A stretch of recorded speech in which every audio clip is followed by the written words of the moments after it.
Esto es Torre Fuerte. Escuchemos el mensaje La Ira con el pastor Edgar Cerez, continuando con la serie El Sermón del Monte. Bueno, estamos en esta serie que se llama El Sermón del Monte. Hemos estado, hace 2 semanas iniciamos a estudiar el Sermón del Monte. El pastor David Pedraza habló acerca de las bienaventuranzas, habló acerca de la ley. Mi amigo Jerry, el pastor Gerardo Arellano, estuvo hablando la semana pasada de adulterio y del divorcio. Así que el día de hoy vamos a hablar acerca de la ira. Qué bonito es este tema y cómo vamos a estudiar, cómo juntos vamos a estudiar cómo es que Jesús habló acerca del tema de la ira. Acompáñenme por favor a Mateo capítulo 5. No intencionalmente, yo de por sí no coloco los versículos que voy a utilizar, no los coloco en la pantalla para que usted los busque. Comercial, entre paréntesis, del grupo de jóvenes con el que estoy trabajando, secundaria, preparatoria, universidad, profesionistas, a partir de este domingo vamos a estar utilizando la Biblia física. No tengo nada en contra de la Biblia electrónica, es padrísimo y es bien fácil porque encuentras devocionales y muchas cosas de gran bendición, por supuesto, y le digo, instamos mucho a los jóvenes que la usen, pero tenemos que reconocer que aquella persona que no utiliza o que no conoce al 100% cómo se maneja la Biblia, pues Mateo, pues le pone Mateo y aparece ahí. Pero cuando te dan una Biblia física, dices, es que lo busco antes de Génesis y no aparece. Entonces dijimos, no, pues necesitamos hacer algo ahí. Entonces, a partir del día de hoy, de este domingo, si su hijo está conmigo en algún grupo juvenil, secundaria, prepa, universidad, profesionista, tiene que traer su Biblia física, por favor. Ahora, si su hijo está aquí y no está en los grupos juveniles, ¿qué caramba está haciendo aquí? Mándemelo a los grupos juveniles, por favor. Oblíguelo. Ok, Mateo capítulo 5. En el versículo 21, vamos a leer, por favor, dice: oísteis que fue dicho a los antiguos, no matarás, y cualquiera que matare será culpable de juicio. Pero yo os digo que cualquiera que se enoje contra su hermano será culpable de juicio. Y cualquiera que diga necio a su hermano será culpable ante el concilio. Y cualquiera que le diga fatuo quedará expuesto al infierno de fuego. Por tanto, si traes tu ofrenda al altar y ahí te acuerdas que tu hermano tiene algo contra ti, deja allí tu ofrenda delante del altar y anda, reconcíliate primero con tu hermano y entonces ven y presenta tu ofrenda. Ponte de acuerdo con tu adversario pronto, entre tanto que estás con él en el camino.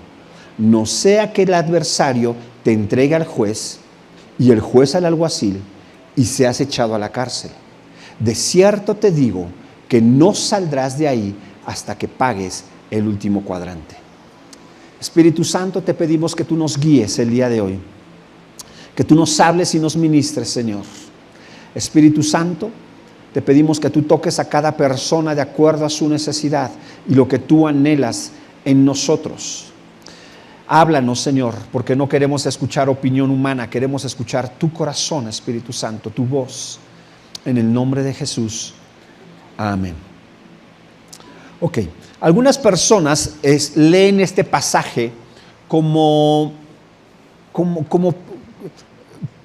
palabras con buena intención, pero vaya, seamos sinceros, seamos reales, no es así como que sea 100% cierto, ¿no?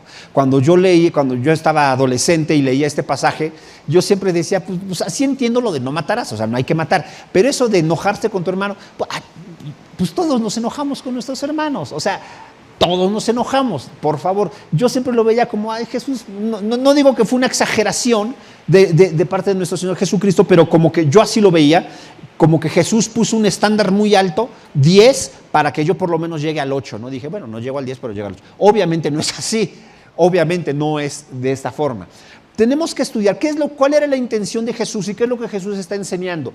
Déjenme primero empezar con esta parte de introducción. Dice en el versículo 21, oísteis que fue dicho a los antiguos. Cuando dice que oísteis que fue dicho a los antiguos, ¿qué está haciendo Jesús? Está hablando de 2 cosas. Primero, dice, no matarás y cualquiera que matare será culpable de juicio. ¿De qué está hablando el Señor Jesús? De 2 cosas. Número 1, de la ley, y número 2, de la interpretación de la ley.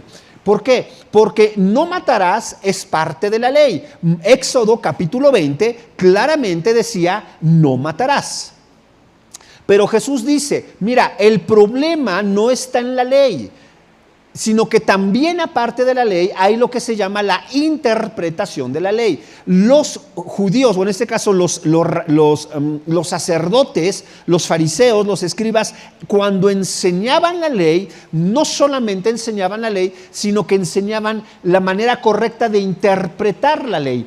Esta frase que dice, cualquiera que matare será culpable de juicio, esta porción que está en color verde no aparece en las Escrituras, no aparece en la ley. No hay un versículo en el Antiguo Testamento que diga que cualquiera que matare será culpable de juicio. Entonces el Señor Jesucristo, ¿de dónde tomó este pasaje o esta porción? De la interpretación.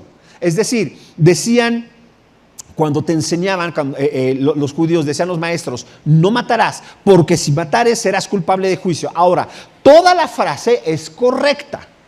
¿Estamos de acuerdo?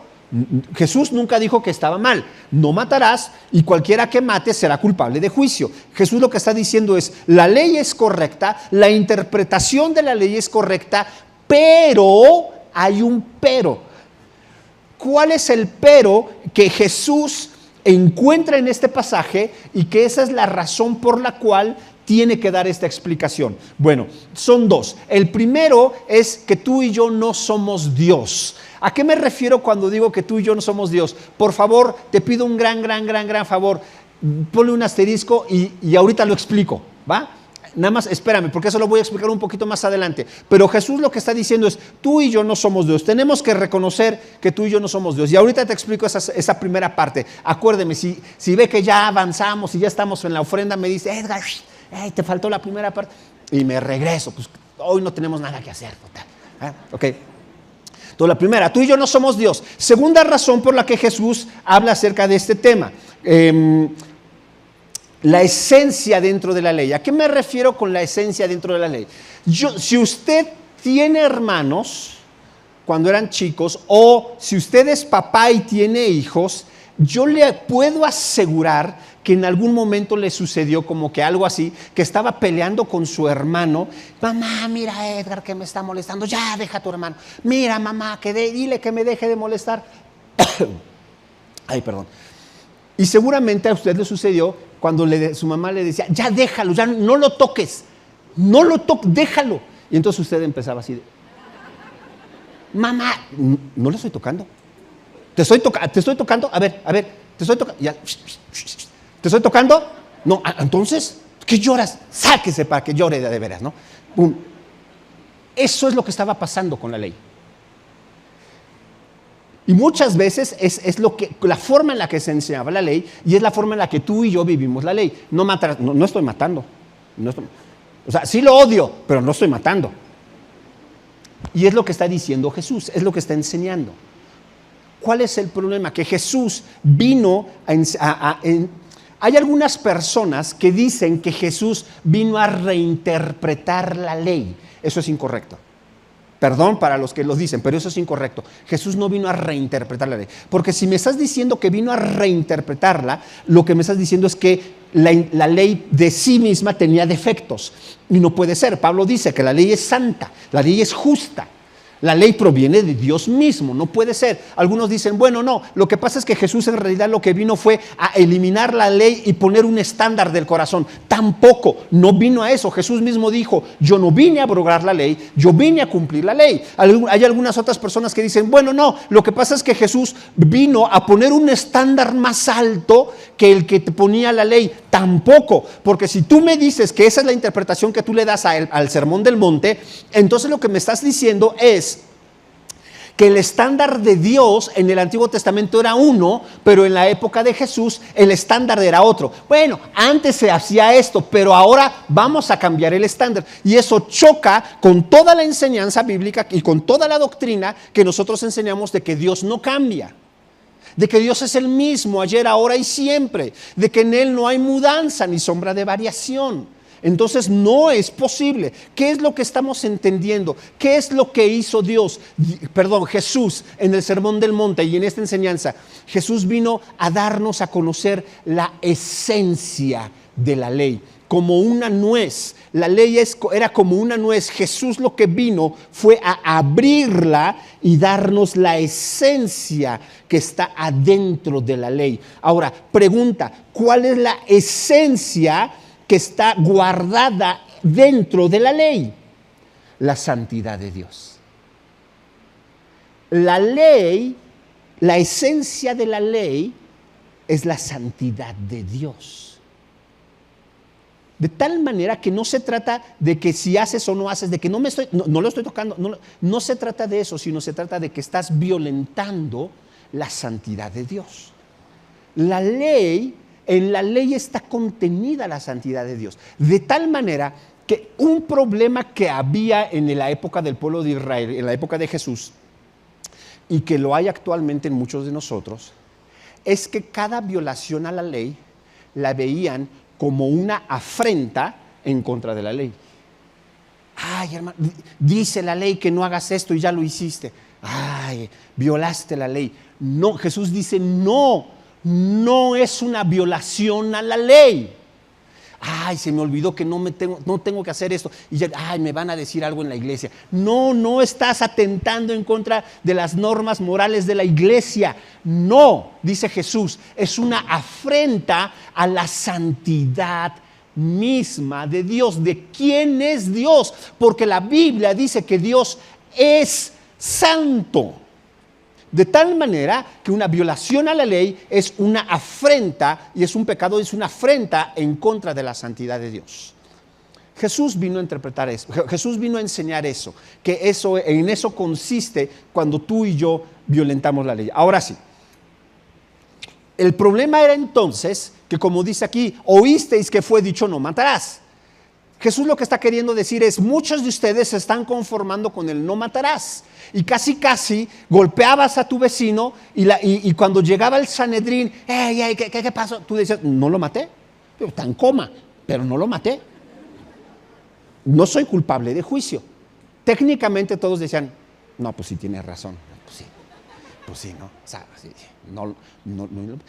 Y empieza a haber ciertas prácticas como, Pablo mismo habla de los 40 azotes menos uno. ¿No? ¿Por qué? Porque a los 40 azotes se muere. Híjole, ya lo matamos. Bueno, dale 40 menos 1 para que no se muera. ¡Ja! Ya no soy culpable de la ley. Perdón, ya no soy culpable de violar la ley. No la violé, porque no lo maté. Lo dejé medio muerto, pero no lo maté. Entonces Jesús lo que está diciendo es, no se trata de eso. Y empieza la enseñanza. Ahora sí, acompáñame por favor a la enseñanza. Yo de lo que te quiero hablar el día de hoy son de dos cosas. Primero, perdóname. Se me olvidó decir esto que es muy importante. Jesús entonces, cuando está hablando de la esencia de la ley, acuérdate por favor, no lo olvides, la esencia de la ley, ¿cuál es? La santidad de Dios. No olvidemos esto. La ley se trata no de lo que tienes o no tienes que hacer, sino de la santidad de Dios. Hay algunas personas, no voy a entrar en ese detalle porque no es el objetivo de la predicación, pero hay algunas personas que dicen, oye, ¿y la ley está vigente o no está vigente? O sea, no entiendo. ¿Sí tenemos que sujetarnos a la ley o no tenemos que sujetarnos a la ley? A ver, no te confundas, mi bro. No se trata de la ley. ¿Se trata de qué? De la santidad de Dios. ¿Estoy sujeto a la ley? Claro que no está sujeto a la ley, pero sí está sujeto a la santidad de Dios, que es la esencia de la ley. A mí me encanta cómo lo enseña el pastor David Pérez, que dice que el sermón del monte es la reivindicación del carácter moral de Dios. Qué bonito se oye, ¿verdad? El sermón del monte es la reivindicación del carácter moral de Dios. Y entonces Jesús empieza a enseñar. Ahora sí, acompáñeme. Quiero llevarlo a dos cosas. Número uno, primero Jesús nos enseña el proceso, que hay un proceso interno. Acompáñeme por favor al versículo 22. Empieza Jesús a enseñar y dice, yo os digo que cualquiera que se enoje contra su hermano será culpable de juicio. Y cualquiera que diga necio a su hermano será culpable ante el concilio. Y cualquiera que le diga fatuo quedará expuesto al infierno de fuego. ¿Qué es lo que está diciendo Jesús? Cuando nosotros leemos este pasaje decimos, no entiendo, pues yo Yo varias veces me he enojado con mi hermano, yo varias veces le he dicho a alguna persona, es más, hasta a mis hijos les he dicho, eres necio, hijo, eres necio. O sea, y pues ya por eso entonces me estoy condenado al infierno, no entiendo. Ok, tenemos que entender la esencia de lo que Jesús estaba diciendo y las expresiones que Jesús utiliza en el contexto correcto. Número 1, cuando habla acerca de el concepto del enojo, dice: cualquiera de vosotros que se enoje contra su hermano es culpable de juicio. ¿Qué significa culpable de juicio? Déjame poner este ejemplo. Dice la Biblia que Job, en algún momento, cuando él sintió que lo que estaba viviendo era injusto, dice la Biblia que Job dijo, ¿cómo? Estoy parafraseando, pero Job dice, ¿cómo me gustaría que Dios me diera la oportunidad de estar delante de su trono? Dios, 5 minutitos nomás 5, papi. Dice Job, si yo estuviera delante del trono de Dios y yo le expusiera mi caso, estoy seguro que Él me daría la razón. Eso lo dijo Job. Seguramente cuando tú te has enojado con alguna persona, hay ocasiones en las que te enojas y dices, bueno, sí me equivoqué, ¿no? Bueno, ya. Pero seguramente cuando tú te has enojado con una persona, puede ser que tú tengas la razón. Y no solamente eso, puede ser que tú seas muy espirifláutico y has justificado tu enojo de manera bíblica. Porque hay personas que están tan enojadas con la persona que dicen, uy, pero yo confío en mi Dios y mi Padre porque de Él dice, mía es la venganza. Así que yo sé que Dios lo va a destruir. Aleluya. Y de repente ves que va caminando el hermano y se cae ahí. Gloria a Dios, Padre, ese fuiste tú. Le metiste el pie, Señor. Yo vi como ángeles bajaron y lo tiraron. Y eres un espirifláutico porque no es cierto, nada que ver. Lo que pasa es que estás justificando. No, ¿cómo no? Yo soy de los consentidos del Señor. Y Dios me protege. Y si tú te enojas conmigo, aguas. Nada más te digo, no es la amenaza. Cuídate porque Dios va a hacer que Él me lo pague. A ver, estás enojado. Estás justificándote a través de la Biblia, pero estás pecando. ¿Sabes qué sucedió cuando Job le dijo a Dios, Dios, ¿cómo quisiera que solo me regalaras un ratito? Te voy a exponer mi causa y te vas a dar cuenta que es injusta. ¿Sabes qué fue lo que sucedió? El siguiente capítulo es cuando Dios le responde a Job y le dice, a ver Job, vamos a hablar tú y yo claramente, ven acá. ¿Sabes qué sucedería si tú le dices a Dios, Dios, sí lo odio, la verdad sí lo odio, me cae mal. O sea, el papá de mis hijos, ve lo que me hizo Dios. O la mamá de mis hijos, mi papá ve lo que me hizo, mis hijos, el hermano ve lo que, Señor, tú sabes, dame 3 minutos para exponerte mi causa y me vas a dar la razón. Ok, acompáñame al libro de Santiago, por favor. No pierdas Mateo, acompáñame al libro de Santiago. Ahora sí, aquí también voy a explicar el primer punto que les dije. ¿Se acuerdan que les dije, les debo un punto? Bueno, ahorita lo voy a explicar. Ese punto que no expliqué es el de no somos Dios. Y ahorita lo voy a explicar. Santiago capítulo 1.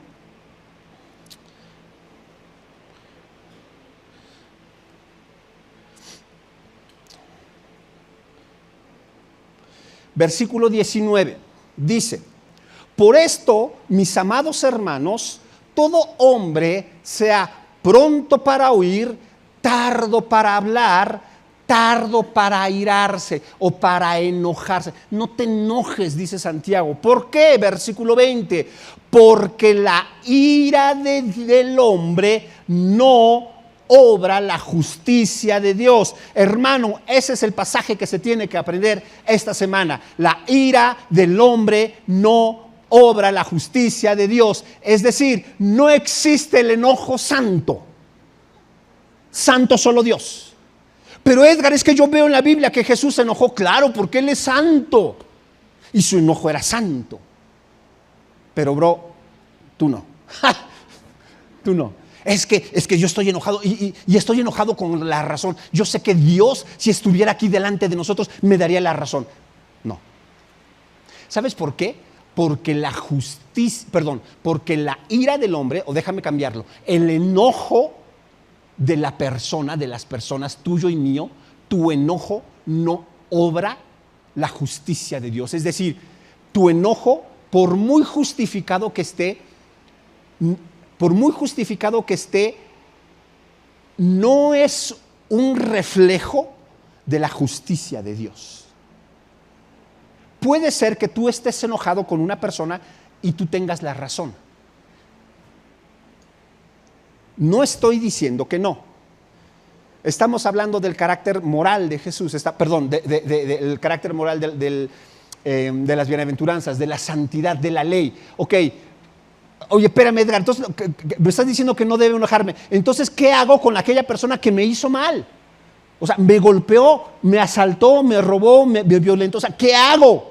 Ok, ahí viene la justicia de Dios, pero no es tu justicia, porque tu justicia es imperfecta, porque en tu justicia hay pecado. Acuérdate, hay un principio, una doctrina que se llama la corrupción total. ¿Qué significa la corrupción total? Todos somos pecadores. Corrupción total o depravación total. Todos, absolutamente todos los que están aquí, todos, perdón hermanos, todos los que están aquí, todos somos pecadores. Ahora, alguien va a decir, oye Edgar, pero yo no he matado. Claro, no estamos hablando del concepto. Cuando decimos corrupción total, no significa que has llegado al nivel más alto de la corrupción o de la maldad. No, eso es de Lilo y Stitch, del nivel de maldad. No estamos hablando de nivel de maldad. Estamos hablando de, a lo mejor no has llegado a tu máximo nivel de maldad, pero aún en tu moralidad eres pecador. Lo que está diciendo Santiago es, puede ser que estás enojado, pero aunque la razón por la que estás enojado es justa, en tu enojo vas a pecar. ¿Por qué? Porque eres pecador. Porque eres un hombre sujeto a pasiones. Piensa en algún momento en el que tú te enojaste y tú tenías la razón. ¿Ya lo tienes acá? Eso sí los tenemos aquí, luego. ¿Ya lo tienes acá? Un momento, y si eres joven, piensa en alguna ocasión que tu papá, tu mamá te enojó y no tenían la razón y tú tienes la razón. Lo tienes acá. Ok. Dice Jesús, yo no te estoy diciendo si tenías la razón o no. Lo que te estoy diciendo es, a pesar de que tenías la razón, tu justicia no es como la de Dios, porque la justicia de Dios es perfecta, la tuya es imperfecta. Y a pesar de que tenías la razón, en tu enojo pecaste. Porque seguramente en tu enojo dijiste, ay mamá, ay mi mamá me chocó, ay mi mamá. Bueno, o el papá, ay mi papá me choca, ay, choca. Pecaste porque no lo honraste. Pero ¿cómo lo voy a honrar si mira lo que hizo? Tienes toda la razón.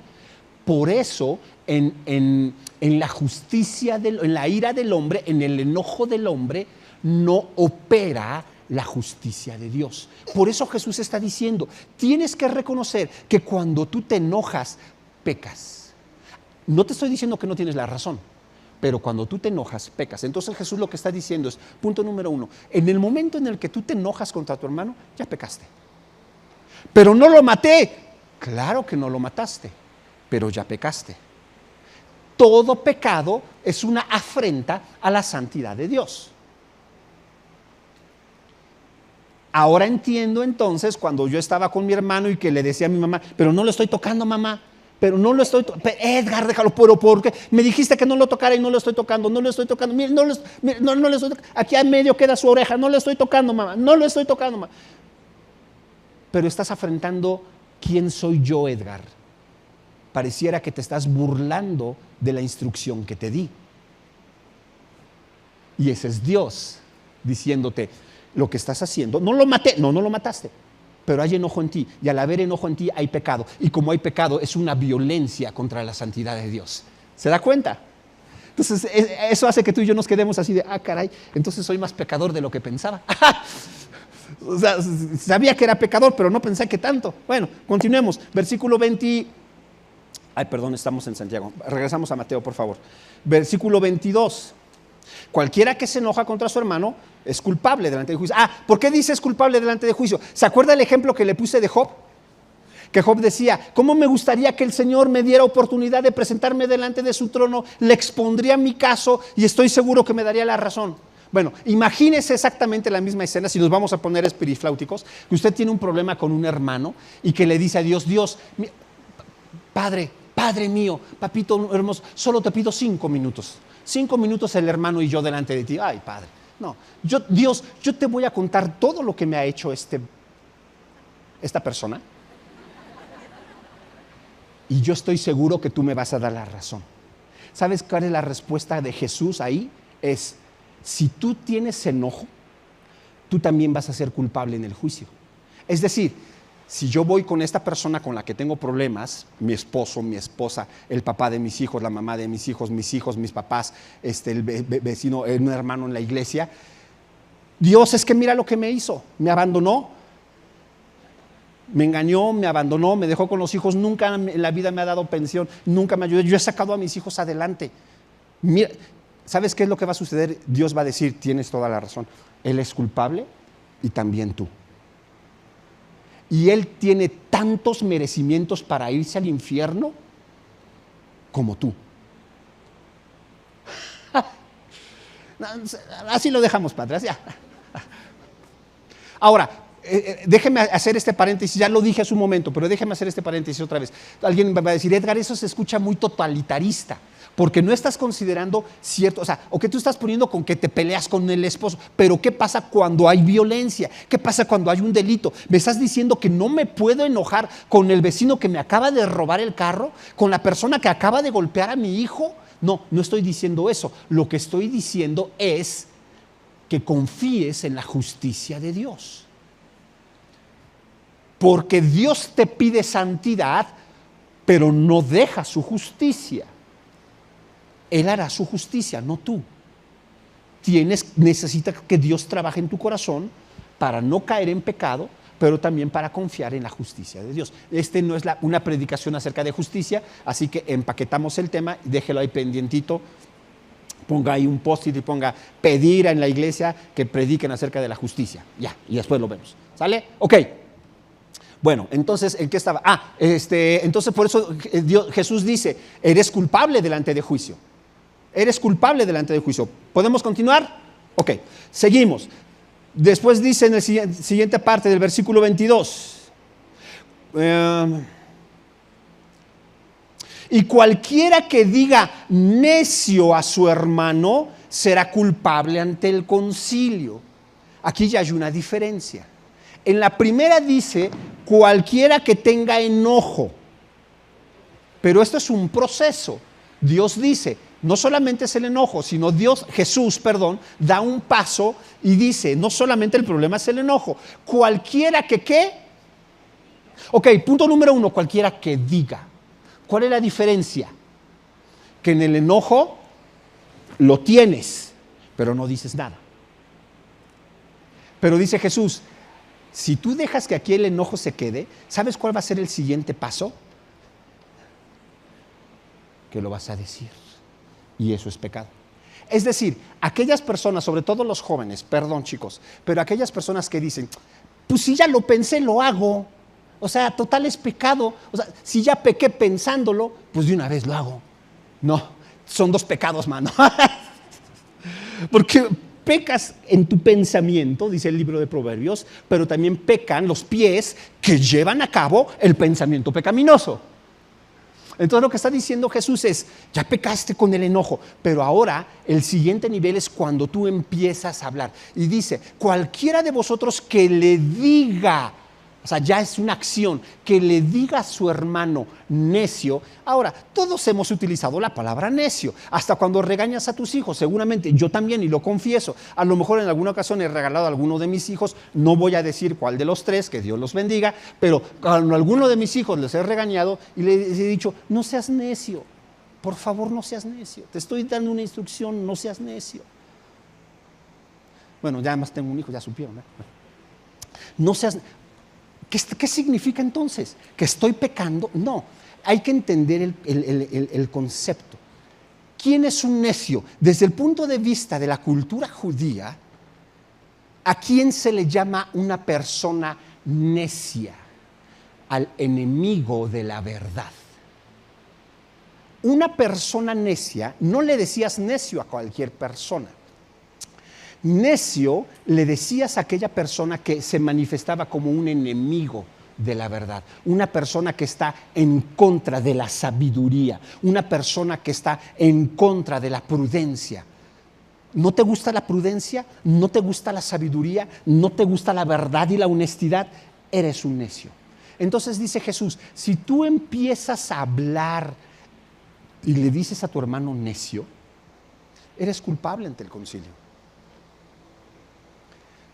Mira, hermano, ora por mí, por favor, porque no sé qué está sucediendo, pero voy a inventar un nombre. Bueno, el hermano Edgar, híjole, que Dios lo ayude porque está bien equivocado. Está bien mal. O sea, no sé qué tiene contra mí, que en verdad, la verdad hasta dudo si es cristiano o no, porque, híjole, o sea, bien mala onda con... A ver, estás hablando y le estás diciendo, dice ahí, serás culpable ante el concilio. ¿Qué es el concilio? El concilio era el cuerpo de ancianos del pueblo de Israel. En este caso, el símil del concilio, del cuerpo de ancianos de Israel, para nosotros, ¿quién sería el concilio?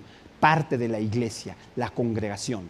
Ay, hermano, es que, híjole, es que Edgar, o sea, perdón, pero es aguas. Yo nada más te digo, hermano, sé que estás trabajando con él en el ministerio. No quiero pecar, así que nada más te digo, aguas. Ya pecaste. Porque estás hablando y estás diciendo, Edgar es un enemigo de la verdad. Edgar no le gusta la sabiduría. Edgar, ¿qué otra cosa había dicho? No le gusta la instrucción. Ahora, puede ser que tengas razón, pero no es tu papel, no te toca a ti. No eres el Espíritu Santo, no tienes que tomar ese papel porque no te corresponde. Entonces Jesús dice, si tú te pones a hablar de tu enemigo, perdón, de la persona con la que tienes problemas, con la que tienes enojo, y empiezas a llamarle necio, si tú le dices necio, es que tú eres mentiroso, es que a ti no te gusta la verdad. Hermano, tenga cuidado con aquella persona porque, yo no te voy a decir qué hacer, pero yo me voy con cuidadito con él o con ella. Y dice Jesús, eres culpable delante de la asamblea. Estás pecando. Lleva eso a tu casa. Ay, mijo, mira, no quiero decirte nada, pero pues es que tu papá ya sabes. ¿En serio? ¿En serio? Y voy con el siguiente. Dice Jesús en la última parte del versículo 22. Cualquiera que le diga fatuo a su hermano quedará expuesto al infierno de fuego. ¿Qué significa la palabra fatuo? Hay ciertas palabras en la Biblia que no nos dan mucha información porque no las entendemos. La otra vez estaba platicando con mis hijos y les dije, oigan, estaría padre que un día nos hagamos un reto para cuando nos enojemos utilizar puras palabras bíblicas, ¿no? Entonces ya les decía a mis hijos, cuando me enoje con ustedes les voy a decir, eres un prevaricador. No sé qué significa, pero se oye fuerte. Entonces, así, eres un fatuo. Bueno, ok, obviamente fue broma. Pero, ¿qué significa la palabra fatuo? Hay algunas versiones que lo traducen como tonto. Hay algunas otras que te hacen una traducción más fuerte. Pero probablemente la traducción más acertada a nuestro contexto sería la palabra maldito. Cuando tú le dices a una persona, eres un maldito, eso sería la palabra fatuo. Ahora, insisto, hay que entender el concepto. En el pueblo de Israel, ¿qué sucedía cuando alguien era declarado maldito? Solamente había dos opciones. O lo corremos o lo matamos. Solamente hay esas dos opciones. O lo corremos o lo matamos. Entonces Jesús dice, cuando tú le dices a tu hermano maldito, cuando tú le dices a tu hermano, o lo corremos o lo matamos, eres merecedor del lago de fuego. A ver, nena, o a ver, hijo, de una vez te lo digo, si vas con tu papá, te la pierdes conmigo. ¿Qué es lo que estás haciendo? Le estás diciendo a tu hija o a tu hijo, o lo sacas de tu vida, lo declaras un maldito y lo sacas de tu vida, o no estás bien conmigo. ¿Es en serio? O nosotros como adultos, cuando le hablas a tu mamá y le dices, mamá, en buena onda, si mi hermana va, yo no voy. Mamá, si tú le haces caso a mi hermana, olvídate, mamá, no me vuelvo a meter, pero no me vuelvas a preguntar nada. ¿Es en serio? Lo que estás diciendo es, yo declaro a mi hermana una maldita en la familia. Y Jesús dice, lo único que te mereces es el lago de fuego. Déjame explicar esta expresión del lago de fuego, porque a lo mejor no la entendemos. Muchas veces algunas personas hacen referencia con el infierno. Está bien, pero Jesús no estaba hablando del infierno. Sin embargo, no está mal la aplicación, no está mal la referencia. Jesús a lo que estaba hablando es, hace muchos años había una barranca que se conocía como Tofet.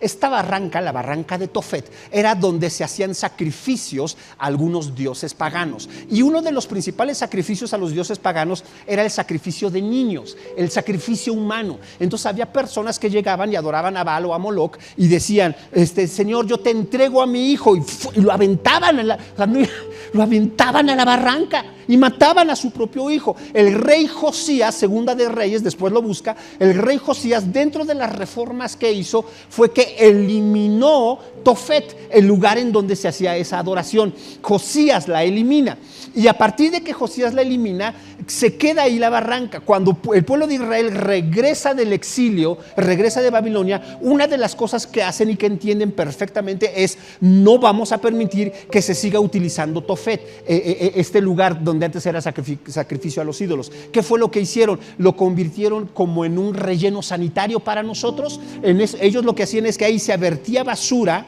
o se vertían animales muertos y se prendía fuego. Entonces constantemente era una barranca en donde muy seguido había fuego, porque ahí se aventaba basura o porque ahí se aventaban animales muertos. Entonces Jesús dice, si tú te atreves a decirle a tu hermano que es un maldito, y si tú te atreves a decirle a tu papá o a tu mamá, yo no tengo relación contigo, si tú te llevas con mi hermano, dice Jesús, estás expuesto. En pocas palabras, lo que te mereces es estar ahí en Tofet. Mereces que te tomen y que te avienten al lago de fuego. Eso es lo que te mereces. ¡Qué fuerte! Si lo pasáramos a nuestros tiempos, es como si Jesús dijera, oye, lo que te mereces es que te avienten al popo. Algo así. Jesús está diciendo, pero es que no lo he matado. No, no lo has matado, pero tu acción, tu corazón corrompe la santidad de Dios. No puede ser. Déjame terminar, por favor. Bueno, no, todavía no va a terminar. ¿Para qué miento? Versículo 23. Déjame hablarte de esta parte. Versículo 23. Jesús dice, por tanto, ¿qué debo hacer? ¿Qué debo hacer yo? Número 1 dice, por tanto. ¿Qué significa este por tanto? Déjame darle una nueva forma de decirlo. Jesús lo que está diciendo es, si tú estás de acuerdo con todo lo que acabo de decir, lo lógico es que hagas esto. Si no lo haces, es porque no estás de acuerdo con lo que acabo de decir. O sea, A genera B, no hay de otra. Si tú estás de acuerdo con lo que te acabo de enseñar, dice Jesús, versículo 23, por tanto, si traes una ofrenda al altar y te acuerdas que tu hermano tiene algo contra ti, deja tu ofrenda delante del altar, ve y reconcíliate con tu hermano. Si tú sabes que tienes un problema con alguien, deja tu ofrenda, ve y reconcíliate, dice Jesús. Tú sabes que tienes que arreglar algo con alguien, ve y reconcíliate. Qué hermoso es que Jesús dice, paso número 1, reconcíliate. Claro, hay un refrán que dice, no me acuerdo cómo dice, pero que dice algo así como de que te dedicas a algo y en tu casa no lo tienes. Ese, el del herrero. No sé cómo va, pero sí se acuerda. Sí, que el herrero no tiene cosas de herrería en su casa, ¿no? ¿Cómo fue? En casa del herrero, en casa del herrero, asadón de palo. O sea, como diciendo, eres herrero y no tienes esto. Ok, dice Pablo en 2 de Corintios que tú y yo hemos sido llamados. ¿Cómo nos llama? ¿Cuál es el apodo que nos pone Pablo en 2 de Corintios? Ministros de la reconciliación. Así dice Pablo, tú y yo somos ministros de la reconciliación, porque a través de nosotros es como si nosotros le dijésemos a la gente, oye, reconcíliate con Dios. Entonces esta de la casa del herrero y el palo sería como, oye, reconcíliate con Dios. O sea, yo con mi hermano no, yo con mis papás no, pero tú sí reconcíliate con Dios. ¿No sería ilógico? Entonces Jesús dice, reconcíliate. No puedes ser un ministro de la reconciliación íntegro si tú ni siquiera tienes urgencia en tu corazón de estar bien y en paz y reconciliado con tu hermano. Sea tu papá, sea tu mamá, sean tus hijos, sea tus hermanos, sea el papá de tu hijo, sea la mamá de tu hija. Tienes que hacer algo al respecto. Dice Jesús, reconcíliate. Y termino con esta parte. Versículo 25. Ponte de acuerdo con tu adversario pronto, entre tanto que estás con él en el camino. Jesús dice, si no resuelves este tema número 1, te vas a tener un adversario. Ya no es con quien tienes un problema, ya es un adversario, es un oponente. Odias a alguien, estás enojado con alguien. Es que yo no odio a nadie, solamente estoy enojado. Bueno, ¿no será que tu enojo está a tal grado que esa persona ya se convirtió en tu adversario y tú no lo has querido reconocer? Jesús dice entonces, ponte de acuerdo en tu adversario, y dice en el tiempo correcto, es decir, mientras tanto estás con él en el camino. ¿Qué significa? No existe el perdón post-mortem. No existe el perdón post-mortem. No existe tal cosa como que después de que murió mi papá, o que después de que murió mi papá, yo le diga, bueno, papá, pues perdóname. No hay tal cosa, porque yo tengo que reconocer que mi papá falleció sabiendo que yo estaba enojado con él. ¿Y sabes qué? Tú eres culpable de eso. No existe el perdón post-mortem. Dice Jesús, mientras estás caminando con tu adversario, arréglate con él. No vaya a ser que seas entregado al juez.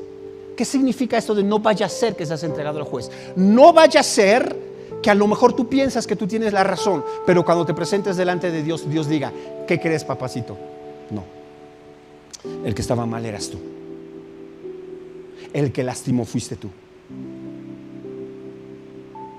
El que es culpable eres tú. No vaya a ser, dice Jesús, que seas entregado al juez. Y de una vez te digo algo, dice Jesús, no saldrás de la cárcel hasta que pagues tu deuda. ¿En verdad queremos eso? ¿Por qué tan exagerado? Porque el enojo, la ira, el fatuo, el maldecir a una persona atenta en contra de lo más puro que hay en este universo, la santidad misma del corazón de Dios.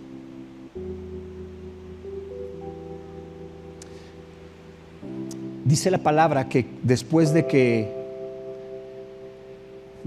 Israel salió de Egipto y después de que pasó el Mar Rojo, ¿recuerda usted cuál fue la primera prueba que tuvieron? ¿Alguien se acuerda cuál fue la primera prueba que tuvieron ya en el desierto? Las aguas amargas de Mara. Dios los lleva a donde había agua, pero estaba amarga. No podían satisfacer su sed. ¿Qué es lo que hace Dios? Habla con Moisés y le dice: toma ese árbol, toma ese madero que está ahí y échalo sobre las aguas. Moisés toma un madero, lo echa sobre las aguas y las aguas se endulzan. Y Dios le dice al pueblo de Israel: ¿te diste cuenta? ¿Viste lo que hice con las aguas? Ok, es lo mismo que quiero hacer con tu corazón, porque yo soy tu sanador.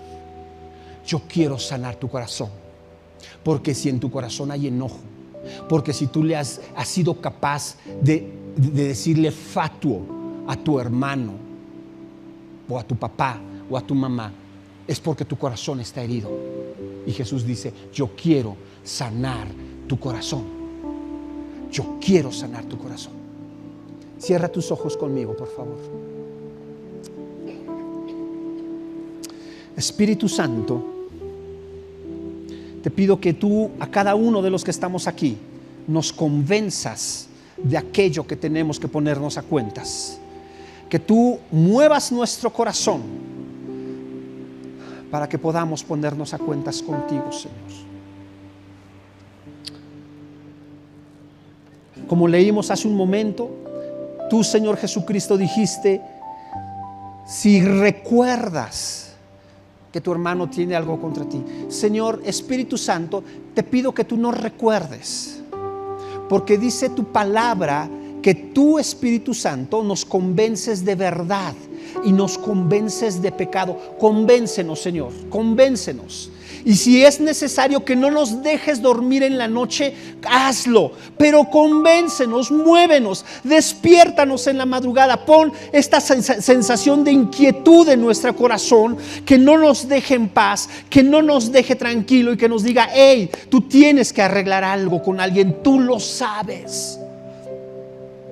Tienes que arreglarte, tienes que solucionar esto. Espíritu Santo, no nos dejes tranquilos, muévenos, incomódanos, llévanos, Señor, a exaltar y glorificar tu santidad, Señor, a través de nuestras relaciones. Te lo pedimos en el precioso nombre de Cristo Jesús. Amén. Gracias por escuchar este mensaje de la Palabra de Dios. Para más información acerca de Torre, llámanos al 2222-253046 o escríbenos al correo info@torrefuerteib.org. Visita nuestra página web www.torrefuerteib.org. Te invitamos a seguirnos en nuestras redes: Facebook, IB Torrefuerte, Instagram, Twitter y Telegram, Torrefuerte IB. Dios te bendiga.